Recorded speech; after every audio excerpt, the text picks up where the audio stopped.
Welcome to Luce by Hotpoint. My name is Theo Randall and I'm going to show you how to make the most perfect mushroom risotto. Here we have, probably the most important of them all, dry porcini mushrooms. So risotto should always be cooked at quite a high temperature. Oil in the pan, quite a lot of oil, and then what we're going to do is we're going to add a little bit of celery and onions. It's fine. Celery. Now it's always good to use good quality rice. Now this is carnaroli rice, so you want to just get a handful, and so I'd say that is probably more than a starter portion. Okay, so we're just going to seal that off, and we're going to cook that for about 3-4 minutes, just so it starts to, the rice will go slightly translucent colour. So when I add the stock, it will cook evenly. You can just see it's slightly translucent on the edges. So we're just going to add a spoonful of the stock. Always cook a risotto at really quite a high temperature, and then start cooking it pretty fast and adding the ladle. Now if you make risotto, the best thing to do is just to stand by the stove and make it. Don't put loads of stock and walk off. If you do that, it'll be ruined. You have to stand there and make it. Okay, so we've got a hot pan here. Now what I'm going to do here is I'm going to cook these mushrooms off, and I'm literally just going to put them straight in the pan with a bit of oil. I'm not going to add any garlic or anything, because what I want to do is get the water out of the mushrooms. So we're just going to put them straight in the pan. These are quite watery. And the great thing about these kind of mushrooms is you can actually wash the mushrooms. Peps as well. A bit of the water stuff coming out.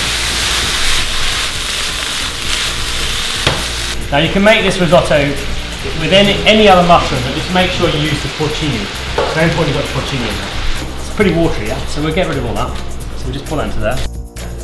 And then we'll just get some of these porcini mushrooms and just chop them up quite fine. A bit of oil. Put these back in the pan. A little bit of that mushroom juice. Add these back.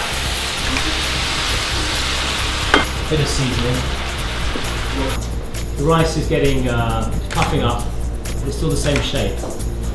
So our mushrooms are kind of ready. So we just get a bit of parsley. Chop a bit of parsley for risotto.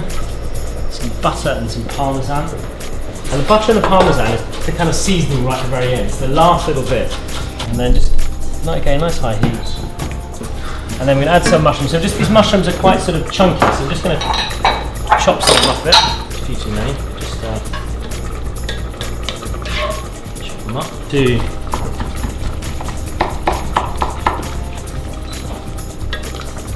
So at this stage I'm going to add the mushrooms. That's all going to start to emulsify once we add some butter and some parmesan. So one last ladle of stock is probably enough. This is the loaf. If you don't add the right amount of butter and parmesan, particularly the mushroom risotto. And then what you're going to have now is a kind of creamy looking mushroom soup almost. It's really soupy. Now that's how you get the real flavour and the creaminess of the risotto. And this is where you've really got to get the seasoning right.